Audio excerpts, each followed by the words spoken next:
చేస్తామని. అందుకోసం నిజంగా నా మీద ఇవాళ రేవంత్ రెడ్డి గారు పెద్ద బాధ్యత పెట్టి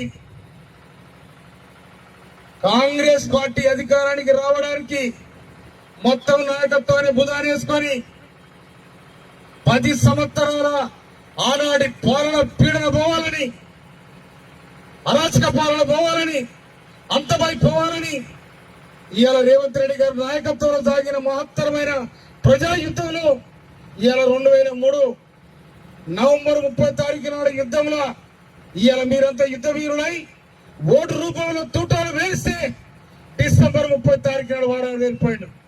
అదే ఇవాళ రేవంత్ రెడ్డి గారు ముఖ్యమంత్రి అయినారు.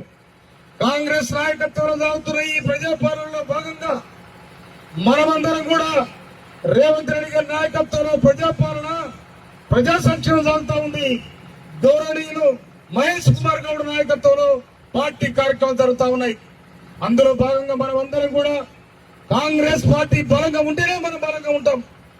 మన పార్టీ చిన్నగైతే మనం చిన్నగైతాం. అందుకోసమని నేను మిత్రులకు మనం చేస్తామని, మీరు అటు ఇటు చిన్నగైనా కూడా ఎవరు బాధపడాల్సిన అవసరం లేదు. మందల సమయాలు అంటాడు ఏదో గుట్ట మీద కూర్చొని లేదు బంగ్లా మీద కూర్చుంటాడు కాదు. అది శ్రమజీవుల గుండెల్లో, కష్టజీవుల గుండెల్లో పదిలంగా ఉంటాడు మందల సమయాలు. అందుకోసమనే ఈ 9 మంది మండల పార్టీ అధ్యక్షులు కూడా అట్టే తయారు చేయడం జరిగింది.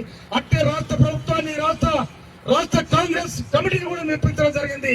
అందుకోసమనే నేను ఇక్కడ ఉన్న మండల పార్టీ అధ్యక్షులు ఎన్నిక వాళ్ళకు అందరు చెప్తాను, మీరు అందరు కలుపుకొని పోవాల్సిన అవసరం ఉంది. చిన్న చిత్క ఎవరైనా ఉన్నా కూడా అటు ఒక ఇంట్లో అన్నదమ్ములు ఉంటే ఇబ్బంది ఉంటాయి. అవన్నీ కాకుండా మనము అందరు కలుపుకొని పోయి రేపు స్థానిక సంస్థలు రాబోతా ఉన్నాయి.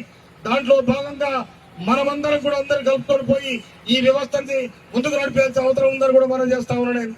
ఇవాళ మన జిల్లాకు సంబంధించిన గౌరవనీయులు ఉత్తమ్ కుమార్ రెడ్డి గారు, గౌరవనీయులు కోమటిరెడ్డి వెంకరెడ్డి గారు,